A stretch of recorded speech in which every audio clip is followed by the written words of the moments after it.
Pekný deň prajem z Antik Podcast štúdia. Vítajte, sme opäť tu a tešíme sa, že vám prinášame ďalšiu reláciu Pri stole so starostom.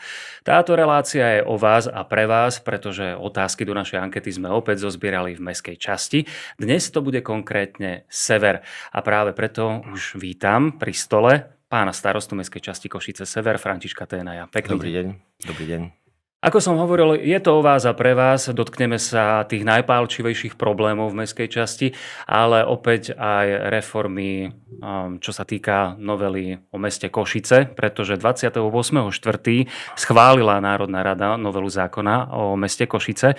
Je tam toho viac než dosť, nechcem vás zaťažovať všetkými faktami. Pán starosta, váš názor na redukciu mestských častí, lebo ešte v Lani ste predstavili taký model, ktorý navrhoval nulový variant. Čo to je? V podstate je to veľmi jednoduché zrušiť mestské časti. To znamená, aby mestské časti neboli a na niektorých miestach sa vytvoria nejaké úradovne, kde bude nejaký či už prednosta, alebo niekto zodpovedný, pretože ľudia si potrebujú ísť v tom svojom blízkom bydlisku vybaviť nejaké veci. Ale dá sa to vyriešiť relatívne jednoducho, pretože o meste Košice vlastne máme zákon, ale súčasne je zákon aj o obecnom zriadení, tzv. 369 z roku 1990. A táto hovorí jasne, že obce nad 200 000 obyvateľov, Košice dneska majú nejakých 222 000, môžu mať mestské časti. To znamená, ak by bol zákon o meste Košice zrušený Národnou radou, ak sa nájde 76 poslancov, alebo niekto, kto to predloží a 76 poslancov Národnej rady, môže byť zrušený zákon o meste Košice a tým pádom mesto Košice by prešlo na riadenie len bez mestských častí. To znamená, mestské časti by boli zrušené. Samozrejme, nedá sa to urobiť zo dňa na deň, ale potrebuje to nejaký legislatívny proces. Môj návrh bol od roku 2030, pretože aj mestské časti majú záväzky, rôzne dotácie, fondy, potrebujú sa niektoré projekty, majú trvalú udržateľnosť dorealizovať. Takže vlastne tento celý legislatívny proces, aby prebehol a bol vytvorený časový rámec na to, aby mohol prebehnúť. To znamená, potrebuje byť niekoľko rokov na to, aby to celé sa pripravilo, aby to mohlo k nejakému dátumu prebehnúť. Myslím, že presne sa zhodujete aj so starostami, ktorých sme tu už mali. Ten rok 2030 považovali všetci za taký najreálnejší. Ja len k tej novele poviem toľko, že do marca 2027 by musel byť model schválený. Napríklad, že mesto Košice by malo len 10 mestských častí. Muselo by to schváliť mestské zastupiteľstvo. Následne v septembri 27 by o tom v Košiciach sa malo konať miestne referendum. Ale to je všetko otázka, ktorá je naozaj ešte teraz nezodpovedateľná, že či to tak bude. Áno, samozrejme 28. apríla bolo niečo prijaté. Toto musí niekto podpísať, aby vstúpilo do platnosti, ale súčasne môže to byť podané na súdy príslušné a tie sa budú vyjadrovať. Či je to v súlade s legislatívou, či to nie je v súlade s legislatívou, či aj referendum, ktoré bude v súlade s legislatívou. Čiže je to dosť komplikovaný proces, preto napríklad aj ten môj nulový variant je najjednoduchší. Niekto by si myslel, že týmto sa uzatvára nekonečný príbeh o redukcii košických mestských častí a ono to stále ešte pokračuje. Takže minimálne 4 roky ešte budeme počúvať o tejto téme. Uvidíme, že nakoľko sa nám to podarí zredukovať, alebo vám. A mimochodom, ako sa vo svetle toho návrhu pozeráte na schválenie o novele, to som načrtol, ale je tam taká predložená alebo vec, ktorá sa týka, že nezlučiteľnosť funkcií v prípade starostu mestskej časti vo vzťahu k mestskému zastupiteľstvu. Je to veľmi zaujímavá vec, pretože poviem z vlastnej skúsenosti, ja ako starosta najlepšie poznám problémy mestskej časti. Dostávam ich od kolegov na úrade, ale samozrejme najviac od obyvateľov podnetov. A tieto viem komunikovať smerom k mestu, pretože u nás má veľkú časť kompetencií mesto, to znamená aj voči vedeniu mesta, či je to pán primátor, či je to riaditeľ magistrátu, či sú tu odborné útvary a odborní zamestnanci. To znamená, ja si neviem predstaviť, kto by mal potom komunikovať tieto problémy a tieto požiadavky, hej, ako to bude presadzované. Ja musím povedať, že v našej mestskej časti sa robí veľmi veľa projektov teraz, ktoré nerealizuje mestská časť, ale realizuje mesto, ale sú to projekty a námety, s ktorými som prišiel ja, s ktorými prišli obyvatelia. Čiže keď zhrnieme v krátkosti to množstvo, čo sa deje, napríklad zoberme si okružná križovatka na Kostolianskej, Kavečianská cesta Esičko, Vyhliadková väža, Alpinka, cyklochodník, Park Vysokoškolská. Toto sú všetko veci, ktoré sa realizujú v mestskej časti. Vychádzali to z podnetu obyvateľov a starostu. Realizuje to mesto. Ako potom tá komunikácia bude prebiehať? Ja si to neviem regulárne predstaviť, pretože si myslíme, že taká tá pyramída informácií a fungovanie by mala fungovať. Hej? Ja si to predstavujem veľmi jednoducho, že mohli by ste kandidovať teda na poslanca mesta, ale zároveň nebyť starostom mestskej časti. No ale to je zase vec taká, že predstaviť si vieme rôzne veci. Predstaviť si vieme rôzne veci a zase berme tak, že starosta je 24 hodín, 7 dní v týždni v teréne, poslanec má svoju prácu a popri tom poslancuje. On nie je na plný úväzok. Aj teraz napríklad tým, že aj vy ste v mestskej časti Sever, ja som sa prešiel po mestskej časti Sever, vyrazil som skôr, pretože som stretol niekoľkých obyvateľov už cestou a tiež dostal som niekoľko úloh, ktoré mám riešiť a niekoľko otázok, ktoré sme vysvetľovali. A to by ma zaujímalo, než si pustíme anketu, tak čo sa vás napríklad pýtali dnes v ulici, na uliciach? Napríklad na chodník. Na chodník. No, to je téma, ktorú rozoberieme tiež bližšie. Nejaká ešte ďalšia palčivá otázka, ktorá ich zaujala? Parkovanie. Tak to tu máme vlastne tiež. V tejto chvíli by som vás teda poprosil, aby sme si spoločne pozreli anketu, ktorú sme nahrávali v mestskej časti Košice Sever.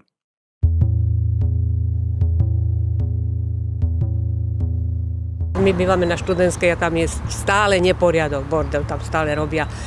No, a tak ďalej. Takže neprispôsobiví obyvateľia. Áno, presne tak, presne tí neprispôsobiví obyvateľia toto robia. A čo sa týka bezpečnosti? No to myslím, že je zatiaľ v poriadku. Isté.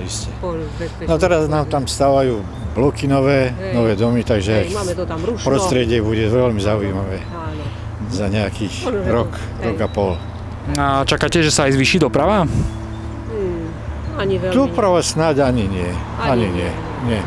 Tam sú veľké parkoviská, síce teraz už sú naozaj využité na 100%, ale tam v okolí nás nie. Veľa psičkarov je, no ale pod oknami v takomto medzi blokami to je proste problém. A o ktorú presne lokalitu ide? Park Duklianských obetí, tu na severe. Jasné.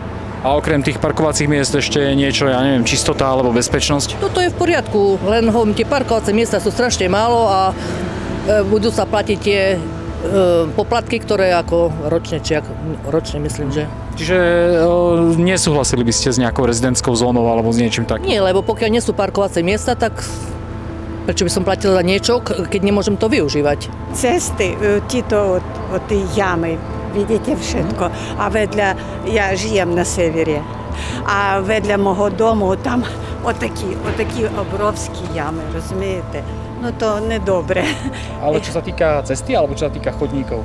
І ходників теж. І ходників. Kiedy пришить, так отак ходив. Розумієте? То не можна. Но один чоловік молодий, він може перескочити, а у которого нічого болить, так йому тяжко. Розумієте, ано? A o ktorú presne ulicu by malo ísť? No ja dobre vediem Водяринську. Jedine to parkovanie je akože čistá katastrofa, hej, že vlastne máme bonusovú kartu, s ktorou parkujeme, platíme 100 ročne, ale môže si to vlastne zakúpiť každý Košičan a tým pádom vlastne parkujú učitelia zo škôl, z Oprotistechniky, z Hroncovej, hej, čiže vlastne to parkovanie je... A o ktorú presne lokalitu ide? Boženy Nemcovej, 14... desiatka, hej, tu máme vlastne, to bolo také štartovacie, testovacie parkovanie, hej, no a vlastne odkedy to zaviedli, to bolo tuším minulého roku na jar, tak odvtedy parkovanie je, hej, toto je jediné, čo, inak je to... Že vôbec to nepomohlo? Vôbec, nie, práve že naopak, ubralo to veľa parkovacích miest, určite 30 miest nám akože zobrali, takže večer zaparkovať, alebo ráno o tej 7:30, ako není šanca, hej. Všetko je super, si myslím. Spokojnosť, určite, čo sa týka určite. čistoty, ja neviem, osvetlenia, bezpečnosti. Myslím si, že je to všetko v poriadku. Na tých chodníkoch, kde chodí kvantum ľudí, nevymetané pri tých obrubníkoch, na pohľad hroza. Čo sa týka čistoty napríklad pri kontajneroviskách? No, výnimočne sa občas urobí to, že som aj ja prekvapený, že je to vyčistené, hej, lebo som predpokladal, že to možno v dohľadnej dobe nikto nevyčistí, hej, ale stane sa, hej, že je to dokonca aj v sobotu, že bolo vyčistené teraz konkrétne aj pred Veľkou nocou tesne, alebo v rámci tej soboty, čo chodí upratovací voz, tak sa vyčistilo, hej. Kto má na starosti tú špinu? Že to verejné ako mesto, lebo nám patrí iba pol metra od toho. A tu málo kto príde, že by to upravil. Myslíte tu na okolo týchto krajov? Celkové a je, však to ľudia robia, ale toto tu také. Čiže čistota v mestskej časti? Áno. Čo sa týka čistoty okolo kontajnerovísk? Toto tu nenachádzam slova. Nikto nič nerešpektuje, žiadne triedenie, komu sa páči, prídu zvonku, pristaví auto, nabúcha, rozťahajú, prídu. Vôbec nemá vytriedené, tak to potom znechutí človeka, že ja doma triedím papier, umelé také veci a všetko, potraviny. On jednoducho príde, hodí auto. Ťažké srdce mám na PB Kapitál, čo vapujú. Soboty, nedele, keď máte mať kľud, pokoj, celý týždeň tu máte parkovisko, vtedy začnú vapovať od rána od 9. do večera do 5. do pol 6. To je o nervy. Tu tie dve stromy, čo máme pred našim vchodom, viete, koľko rokov prosím, aby orezali. Už bola tu aj tá pani z Mestskej zelene, jej som hovorila. Prišli, orezali kúsky z toho, z boku a koniec. Toto tu tým ľuďom nevadí, však celý deň musí svetlo svietiť, čo majú v byte, v izbe, v kuchyni tmu. To nikomu nezaujíma. Keby to aspoň upravili, že orezali to pekne. Prečo, povedzte mi, nemôžu tie suché stromy, aspoň tie vnútorné časti orezať? A my pokračujeme ďalej. Tak anketa, pán starosta, pre vás dopadla celkom fajn. Ľudia sa v zásade nesťažovali na nejaké veci, ktoré by ste sám nevedeli, že sú problematické. Ale ten nedostatok parkovacích miest, to je v celom meste Košice. Samozrejme to neospravedlňujem, ale spomínala sa tam lokalita Boženy Nemcovej, dočasné rezidentské lokality. Je práve ona tou z tých lokalít a že po vzniku sa nezlepšila situácia s parkovaním. Tak váš protinázor? Ja by som povedal možno od začiatku, ako to bolo. Na ulici Nemcovej oproti Technike sú dve parkoviská, ktoré neboli regulované. To znamená, vošlo tam cca nejakých 100-105 aut pri neregulovanom parkovaní, s tým, že vozidlá stáli tak, že často tam vznikali kolízie z hľadiska toho, že obtiahlo sa auto, alebo prišli v nedeľu po obede, podvečer študenti a zaparkovali na celý týždeň, pretože oproti cez cestu je internát ja som Boženka. Býval, takže ja viem. Internát Boženka. Čiže my sme, prvá vec, náš krok bol zregulovať to parkovanie, to znamená podľa predpisov nakresliť parkovacie miesta. Áno, išlo sa na počet 76, priznávame to, 76. To, čo aj pani spomínala, cca 30 miest. Lenže sú nejaké normy, sú nejaké predpisy a vy, keď chcete zaviesť nejaký systém do parkovania, musíte tieto miesta mať skreslené, zregulované. Na základe všeobecne záväzného nariadenia 241 o parkovaní v meste Košice my sme ako prvý zaviedli dočasnú rezidentskú zónu práve na týchto parkoviskách. Sme si to práve chceli vyskúšať, ako sa to bude správať, s tým, že už skôr bola zavedená pre Košičanov možnosť zakúpenia bonusovej karty. Stojí to 5 eur ročne na technický rok, nie na kalendárny rok, na technický rok, s tým, že máte zľavu na parkovanie v centre 25% a Košičan môže parkovať na práve týchto dočasných rezidentských zónach. Čiže skúsili sme to, aby večer mohli parkovať obyvatelia a cez deň napríklad zamestnanci na technike, ktorí sú Košičania takisto. oproti ako je ten Rozumiem, ale technikom. ako ste hovorili, aj študenti Tak, tam občas prídu, ktorí nie sú Teraz Košičania. riešime práve to, aby celá lokalita od Vacnovej po Boženy Nemcovej, Letná, bola jedna malá rezidentská zóna. To znamená, čas parkovacích miest na Hroncovej máme skreslené. Okay. Hroncová je jednosmerka. Áno. Je tam školská zóna, aby sme zvýšili bezpečnosť detí, je tam spomaľovač. Musíme ešte v medziblokových priestoroch dokresliť parkovacie miesta, pretože musí byť zregulované, musí byť skreslené. A hlavne, čo je pre nás obrovská výzva, chceme sa vrátiť k tomu, aby sa na tom jednom chodníku na Boženke parkovalo, ako sa parkovalo asi cca nejakých 10 rokov naspäť, ešte pred modernizáciou električkových tratí, kde by sme mohli vytvoriť asi 40 parkovacích miest. Čiže smer k botanickej záhrade? Smerom od botanickej záhrady na pravej strane, pretože tam sú 3 paralelné chodníky. Áno.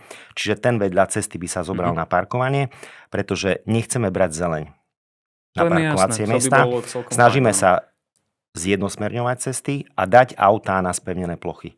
Čiže ak by sa nám toto podarilo, kreslíme teraz práve projekt, teraz ideme komunikovať s krajským dopravným inšpektorátom aj s mestom, aby sme cca tých 40 miest vytvorili 40 nových parkovacích miest na tom chodníku. Ktoré ste ubrali síce na tamtom parkovaní. Nie, my sme ubrali, ale áno, ubrali sa na parkovaní, ale zase na druhej strane my sme to zregulovali. Bez toho, aby vy ste zregulovali parkovacie miesta podľa normy, nemôžete zavádzať rezidentskú zónu. Čiže, viete, keď povedia niektorí, že ubrali ste parkovacie miesta, ale vy ste tam legálne nemali ani jedno predpisové parkovacie miesto. Čiže ak chceme parkovacie miesta podľa predpisov, musíme mať projekty. Tie projekty musí nakresliť dopravný inžinier, dopravný expert a musia sa vykomunikovať, vykonzultovať, odsúhlasiť množstvo značiek, kreslenie, obnovovanie tých značiek. Nie je to také jednoduché, ten proces je dosť dlhý. Čiže Košice Sever sú takým experimentom. Budete spokojní, ak sa to podarí, alebo malo by sa to podariť. Ja verím tomu, že sa to podarí. Toto by mala byť prvá časť. Druhá časť by sme chceli vlastne, čo sme aj rozbehli, Obrancov mieru, lokalitu Obrancov mieru, ktorú sme vlastne zjednosmernili. Vytvorili sme tam parkovacie miesta, opäť legálne parkovacie miesta. Tam dokonca nie sú konkrétne miesta, tam je parkovací pás, pretože z zahraničia sú skúsenosti, že v prípade parkovacieho pásu zaparkuje viac vozidel ako na vyznačené parkovacie miesta. Čiže tu by sme chceli pokračovať. Obrancov mieru, Tolstého, Tomášikova, táto lokalita opäť s rezidentúrou, ale s tým, že nemôžeme riešiť len separátne niektoré parkoviská, ale musíme celú lokalitu opäť skresliť a opäť skresliť všetky parkovacie miesta. A keď tam bývate, tak veľmi dobre viete, že park Obrancov mieru alebo park Duklianských obetí, tam je taký pojazdný chodník, alebo ako ho definovať, keď vlastne vidíte z bloku a vidíte vlastne priamo na komunikáciu. Viem, to myslím. Čiže tieto bytovky boli postavené v rokoch 1960-62. Áno, kedy si tam auta parkovali priamo pred vchodom. A teraz sa to muselo tiež zredukovať alebo zrušiť kvôli tomu, lebo záchranné zložky a tak podobne. Ja tomu rozumiem všetkému. Tak. A zoberte si, že v rokoch 60-62 možno boli 2-3 vozidlá na celú bytovku. Teraz má jedna rodina 2-3 vozidlá. Dobre, to sa zbytočne vraciame asi do minulosti. Stretol som sa aj s názorom, myslím, že aktivisti, ktorí riešili tú prvú školskú ulicu, čo je na Tomášikovej pri základnej škole, tak jeden z nich mi hovoril, že na Obrancov mieru sa to pokojne mohlo urobiť tak, že z toho chodníka, ktorý je relatívne široký, sa mohlo trošku ubrať a že mohlo tam byť ešte viac miesta. Ale vy ste chceli zjednosmerniť tú ulicu. Nemala zostať dvojsmerná však. No, povedzme si jednu vec. Aj kvôli škôlkam. Každý chodník má mať nejakú minimálnu šírku. Na Obrancov mieru máme 2 škôlky vedľa seba a medzi tým je ešte jedno stredisko, kde chodia rodičia s deťmi. Ten chodník je dosť využívaný a deti vychádzajú z tej škôlky. Prečo by nemohli mať širší ako 1,5 metrový chodník tie deti, aj kvôli bezpečnosti? Čiže ja si myslím, že chodník patrí chodcom, prípadne, ak je to združený cyklochodník, tak cyklistom, kolobežkárom a podobne. A cesta patrí autu. To znamená, koncom roka 2023 bol prijatý zákon o zákaze parkovania na chodníku.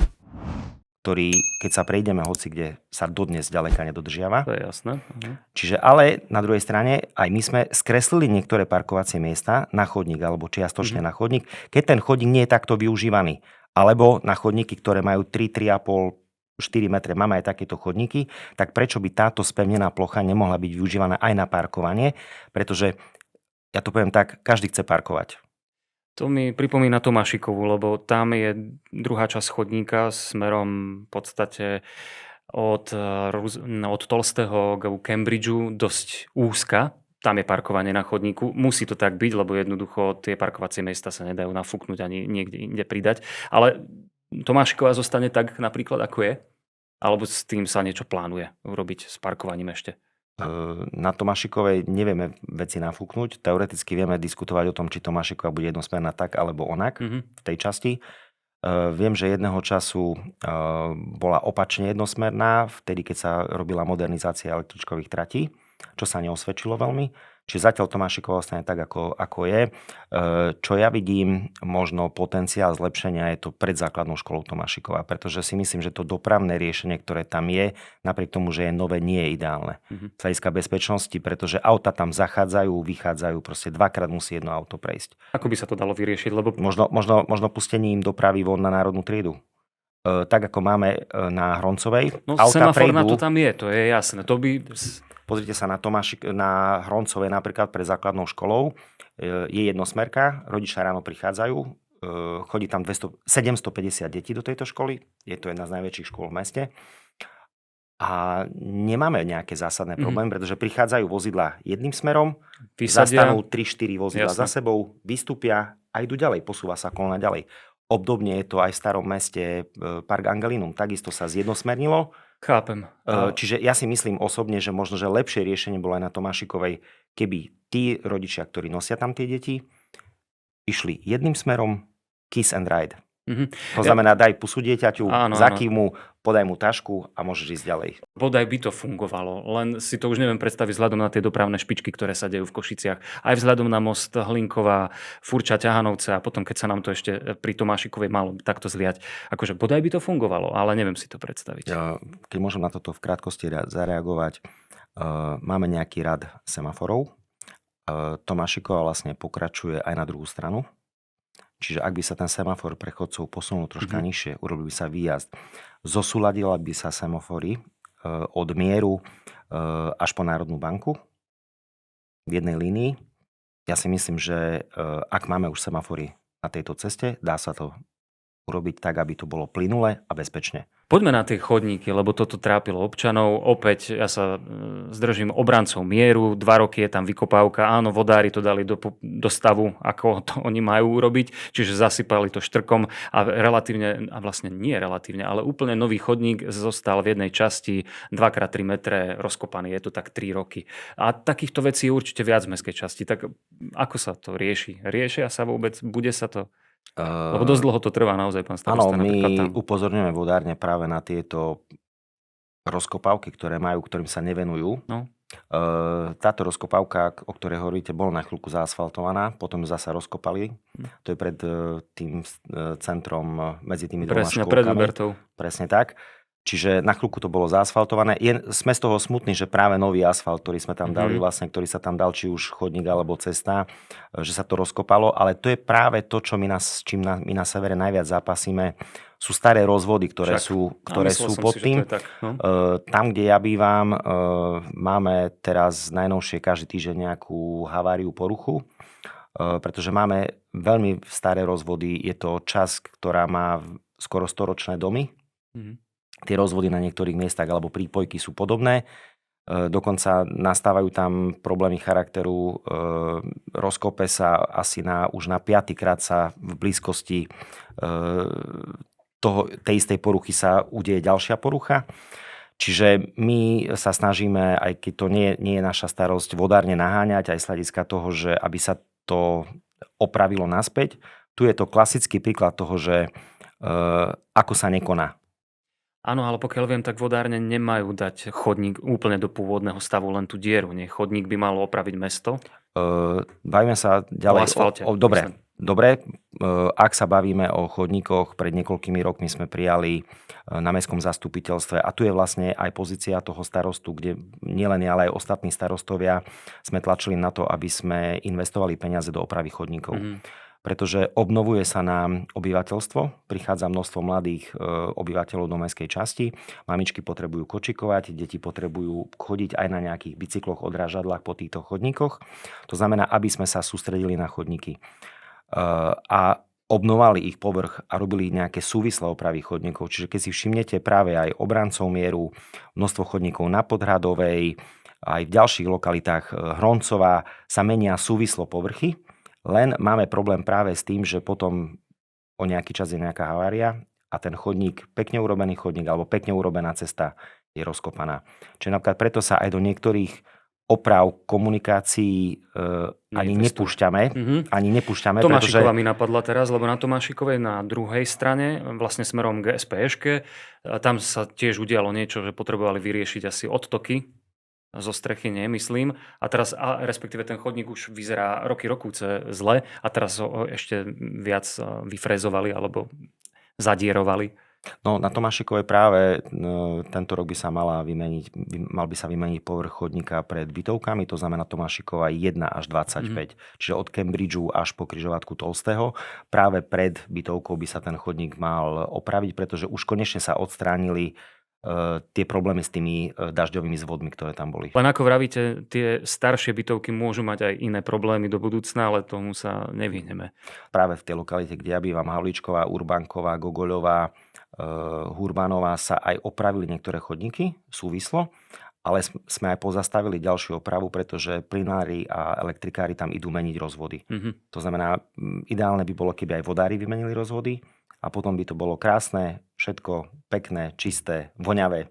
Chodníky sme si prebrali, čistota, no napríklad aj tu na Čárskeho, dokonca aj do mobilnej aplikácie Naše Košice nám napísal občan, že neporiadok v medzigarážových priestoroch na Čárskeho ulici, nedaleko pod oknami nášho štúdia mimochodom, a píše sa v tej správe informácii, že doslova sú tam menšie skládky odpadu a zároveň chápe, že vybudovať nejaké spevnené cesty na spojniciach medzi garážami je finančne náročné, ale že odpratať aspoň ten neporiadok, ktorý sa drží napríklad pri tých náletových drevinách, kríkoch, že či toto je problém.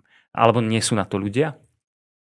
Povedzme si, garážové lokality sú dlhodobý problém, ktorý je, pretože vlastníci garáží, niektorí vlastnia aj pozemky pod nimi, väčšinou už áno, ale niečo nevlastnia, ale súčasne tie prístupy, lebo nenazvem to prístupová komunikácia, ale tie prístupy sú účelovým prístupom len pre nich, len ku ich garáži. To znamená, my sme názoru toho, že tí vlastníci garáži by sa mali viacerí poskladať, vytvoriť si možno nejaké občianske združenie a zabezpečiť si opravu toho prístupu. Pardon, to sú nevysporiadané pozemky niekedy však? To sú aj súkromné pozemky, mestské pozemky, proste, ale je to len čiste prístupky k garáži. Rozumiem. To znamená, toto nie je všeobecný priestor alebo priestor, ktorý slúži pre všetkých. Keď to nevadí majiteľovi garáže? Zjavne to vadí majiteľovi garáže, tak ale to by si mohol toľko urobiť aj sám, teoreticky pri tej garáži. Či zle rozmýšľam? Nie, podľa mňa rozmýšľate úplne logicky. Ak nám túto informáciu nezanechal majiteľ garáže, tak o to horšie pre toho majiteľa garáže. Jemu je to evidentne jedno, ale to sa len ja tak nehovoriac dohadujem. o tom, koľko stojí dneska jedna garáž. To je pravda.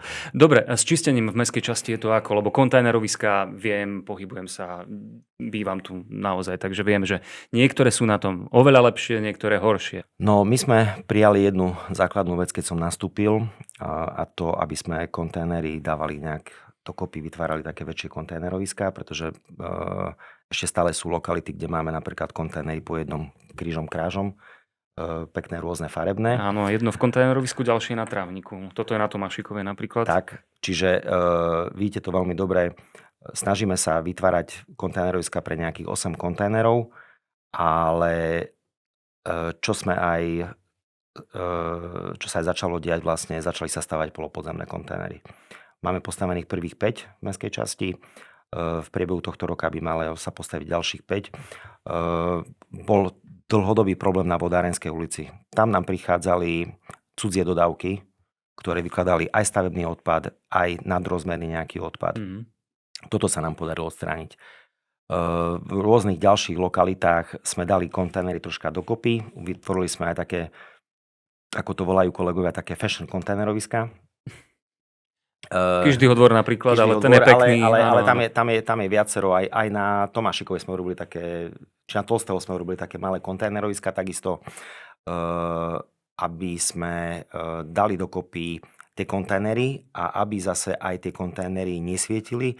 A ja to poviem tak, aby tie kontajneroviská vyzerali ako nejaký mestský mobiliár troška. Vizuálne to vyzerá oveľa lepšie. Ale takéto máme len my, lebo to je špeciálny projekt. To sme si my sami, ďalej?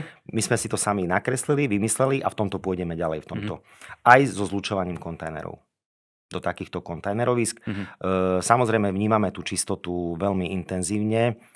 Áno, tak ako aj iné mestské časti alebo celé mesto, máme problém práve s tými, nazvem to, kontrolovačmi obsahu kontajnerov, čo v nich je.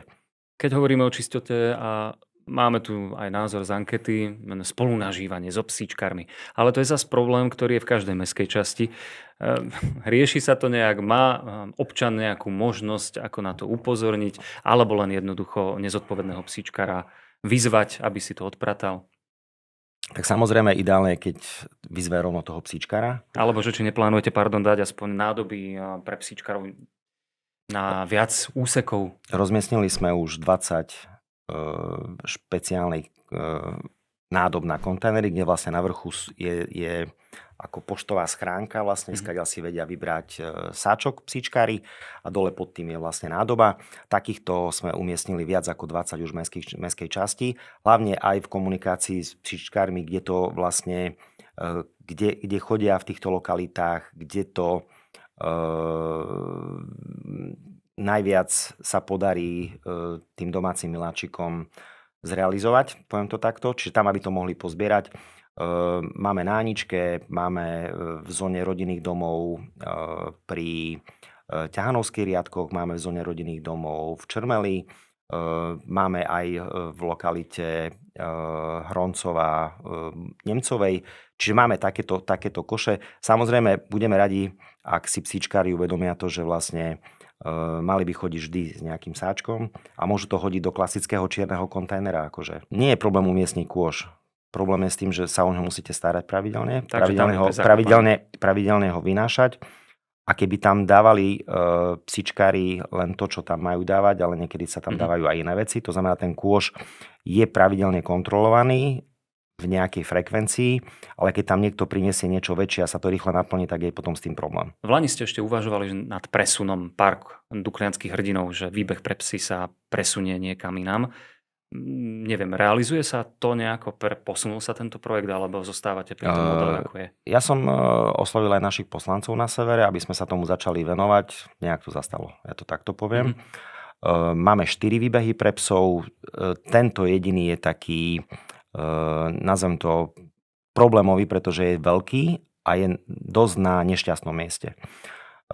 Mestská časť Sever je veľká mestská časť, máme veľa zelene a vieme, že napríklad veľa psíčkárov chodí napríklad aj na Aničku, kde nemajú špeciálnu plochu, ale chodia tam aj cvičiť psi, aj tie psíky sa nejak socializujú navzájom. Je tam obrovský priestor práve na toto využitie. Dneska v podstate so psíkom môžete ísť hoci kde, ale tento výbeh je taký, aký je. A hovorím, diskutovali sme aj s našimi poslancami, ale sme sa neposunuli. Jednoducho to zastalo. Pani spomínala v ankete individuálna nejaká sťažnosť na hluk tam bola. Myslím, že Boženy Nemcovej tam spomínala, ale netuším, že čo mala presne na mysli, že aké vapovanie. Robí sa tam nejaké čistenie, lebo už som dlhšie... Ja mám takú informáciu, majiteľ objektu obchodného centra Merkur v sobotu do obeda alebo v nedeľu do obeda čistí. Čistí tú terasu a čistí vlastne aj celú komunikáciu, všetko, čiže neviem, kedy to má urobiť, alebo nemá to urobiť. Viete, čiže je to také individuálne. Ja som zachytil od tej pani aj sťažnosť na tie stromy neorezané. Veľa vecí vnímame v tých napríklad predzáhradkách tieto stromy, že obyvatelia si nasadili stromy pred nejakými rokmi. aký pekný stromček mali, potom bol z toho vianočný stromček a teraz je z toho obrovské stromisko a nevedia, čo s tým. No a v tejto veci sa musí obrátiť občan na mestskú zeleň, alebo Áno. ako to funguje? Podľa Lebo toho- keď si to sám vysadilo, len na to narážam. Keď si to sám vysadil niekedy dávno, alebo, No, alebo nedávno. Lebo pani určite tam býva aspoň 40 rokov a nasadili si to možno, že pred 30, tá tujka vyrástla na tie 4-5 metrov. Oni si to sami nemôžu odstrániť? chceli. Každý strom potrebujete mať nejaké povolenie alebo No, nejaký ty tam súhlas sám. alebo oznámenie minimálne, že to idete rezať. Prvá vec je, kto je vlastníkom pozemku, musíte vedieť. Čiže musíte sa obrátiť na vlastníka pozemku alebo na správcu pozemku. Pokiaľ je to mestské, spravuje to do veľkej miery správa mestskej zelene, čiže smerom na správu mestskej zelene alebo smerom ku nám. My to posunieme ďalej, vykomunikujeme to. Ak je to nejaká náletovka, nie je problém. Ak to vysadili pred niekoľkými rokmi a to už prerastlo tú požadovanú výšku a vrhá to tieň, tak treba to určite orezať alebo zrezať. Ale samozrejme potom príde náhradná výsadba, miesto toho musí prísť. Možno to tieni, akože nenahrieva sa tá bytovka potom až tak. Čiže toto sú také individuálne problémy. Viete, koľko vchodov, toľko ľudí a toľko problémov, vzájomných nezrovnalostí, to poviem. Jednej respondentke prekážalo, že ľudia neseparujú odpad. Čo k tomu? Vy ich viete len asi vyzvať, nie? Máte nejaké projekty po prípade? My máme na každom kontajnerovisku tých nových je umiestnené v podstate čo kam patrí. Zapasíme s jedným, nazvem to problémom alebo takým neduhom. V celom meste klesá nám počet obyvateľov. Počet bytov sa neznižuje, dokonca byty sa stavajú, tak ako aj odznelo v ankete. Stavajú sa rodinné domy, čiže ten počet obyvateľov by mal rásť. Nám počet obyvateľov klesá. Byty sú využívané napríklad študentmi, obyvateľmi alebo ľuďmi, ktorí tu nemajú trvalé pobyty. To znamená, čím ďalej, tým menej ľudí nám platí za odpad, ale ten odpad vzniká. V poriadku, tak poďme na 29. apríl. Mali ste na mestskej časti Sever miestne zastupiteľstvo. Čo prinieslo? Nejaké projekty rozpracované alebo nejaké zaujímavosti, ktoré nám viete povedať? Menili sme rozpočet, pretože rozpočet sme prijímali v novembri minulého roka, čiže potrebovali sme ho aktualizovať aj v súvislosti so zmenami, ktoré pripravujeme. Nachystali sme viac peňažkov do dopravných projektov. To znamená práve to, čo sme sa bavili, aby sme riešili a doriešili vlastne to parkovanie v lokalite Obrancov mieru a v lokalite Hroncova Nemcovej. Súčasne prišla požiadavka od obyvateľov riešenie zjednosmernenia ulic v lokalite Rozálie, pretože tam už tiež to množstvo aut sa zvyšuje a obyvatelia chcú parkovať aj vonku na ulici. Súčasne aj v lokalite Črmal, čiže Hurbanova, Slovenského, Havlíčková, aj tam budeme riešiť dopravný projekt, takisto na zjednosmernenie niektorých ulic, pretože Havlíčková je čiastočne už zjednosmernená. Čiže toto sú také tie najnovšie veci, ktoré sa chystajú v tej dopravnej oblasti, ale vrátim sa napríklad aj k okružnej križovatke na Kostolianskej. To je dobré, že ste premostili, lebo presne začalo sa tam niečo robiť. Poďme teraz už skrátke, lebo máme aj trošku menej času. Tak vyjadrime sa ku Kostolianskej. Viem, že sa už asfaltuje aj vozovka, nielen chodníky a tak ďalej. Do leta je termín, kedy by sa to malo stihnúť? No, firma má termín 30. septembra. Ja som videl harmonogram do konca júna, čiže ja predpokladám... Čiže som niečo čítal, že sa to... Koncom júna, začiatkom júla by to mohlo byť hotové. Ja verím tomu a práce napredujú. Je to vec, o ktorej sa tiež dlho rozprávalo. A v podstate my práve realizujeme tieto veci. To znamená, toto nie sú nejaké sľuby, nejaké vizie, ale to sú reálne veci, ktoré robíme. To sú výsledky, ktoré máme. Začali ste s rekonštrukciou, už je v podstate dokončená park na Vysokoškolskej ulici. Ano. Kedy sa otvorí? Najbližšie dni. Dobre, že to už bude rýchlovka. Hej? Košičanom napadne možno aj rybánička. Je to reálne s týmto projektom? Lebo naozaj akvapark by sme si vedeli predstaviť. Ja viem, kopec nevysporiadaných pozemkov a tak ďalej. Ale vieme sa s tým pohnúť nejako? Ja si myslím, že urobili sme správny krok, keď sme zabezpečili ten veľký priestor pre mesto. To znamená tú rybu. A ja si myslím, že je tam potenciál sa rozširovať ďalej, pretože je tam aj vedľa ten areálanička, ten detský, tá detská časť. Čiže prepojiť to a venovať sa tomu, lebo Berme tak, Sever má skoro 20 000 obyvateľov, oproti je sídlisko Ťahanovce, Furča. Tá celá severná časť, alebo severovýchodná časť obyvateľov sa schádza napríklad aj na Aničku, hlavne aj z Ťahanoviec. No. Čiže vlastne je tam obrovský potenciál toho pohybu bezproblémového prístupu, či už mestskou hromadnou dopravou, alebo na rôznych iných dopravných prostriedkoch, bicykel, pešo, prísť tam, nie len autom. Pretože aj pre nás je dôležité to, že aby ľudia sa viac športovali, viac sa hýbali, čiže aj tá Anička môže byť takým nástupným miestom na ďalšie športové aktivity. Ja viem, že svojho času ste aj povedali, že celá tá premena by v prípade vhodnej výzvy mohla byť financovaná z eurofondov. No na to sa spoliehame, ak nám to náhodou niekto neutne, tak dúfajme v svetlú budúcnosť. No, Košice sú veľmi úspešné v získavaní externých zdrojov, čo sa týka hlavne športovej infraštruktúry. Však zoberme si, máme tu obnovené alebo postavené množstvo športovísk. Košická futbalová arena, Národné tenisové centrum. Teraz sa obnovila Národné olympijské centrum plaveckých športov. Stará jazdiareň sa opravila. Okolo nej sa robí. Ja verím tomu, že aj ryba sa takto podarí urobiť. Stavia sa cyklotrasa na Alpinku za množstvo peňazí. Čiže to sú veci, ktoré sa v tomto volebnom období podarilo urobiť. V rámci oddychu alebo športovania o pár dní sa otvorí vyhliadková väža na Hradovej. Čiže to sú veci v tom okolí, kde vlastne dávame možnosť ľuďom tráviť voľný čas a meníme tú športovú voľnočasovú infraštruktúru, doplňame pre Košičanov. Čiže Alpinka, cyklotrasa, dokedy? V lete jazdíme alebo ešte nie? Ešte nie. Predpokladal som, že tiež bude musieť aj nejaká kolaudácia a tak ďalej. Čiže jeseň možno? Veríme tomu, že bude to prebiehať tak, ako to má. Pretože samozrejme... Počasie, áno. Hlavne ľudia, alebo my všetci vlastne vidíme, že sa robí projekt, ktorý keď sa začne robiť. A to je väčšinou taká tá menšia časť toho, pretože tie všetky prípravné práce, získanie všetkých povolení trvá podstatne dlhšie ako častokrát tá realizácia. My to vidíme na okružnej križovatke na Kostolianskej, kde v podstate sa o tom rozprávalo skoro 20 rokov. Reálne sme začali robiť kroky až my s primátorom, kde vlastne sme začali riešiť pozemky a toto bol najväčší problém. Potom získanie stavebného povolenia. Dokonca sme získali teraz externé zdroje na to. A samotná realizácia možno 3 mesiace.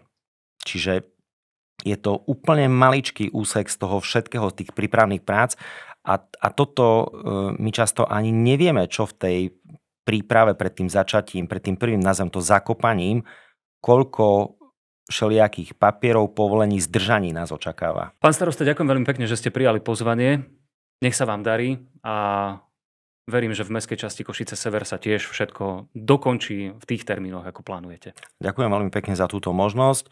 Ja verím tomu, že všetky projekty, ktoré robíme, sa nám podarí dokončiť, aj tie, ktoré dneska nevidíte, že sa na nich robí, pretože chceme, aby bol Sever lepším miestom pre život, ako je, aby bol zelenší a hlavne, aby slúžil pre všetky generácie.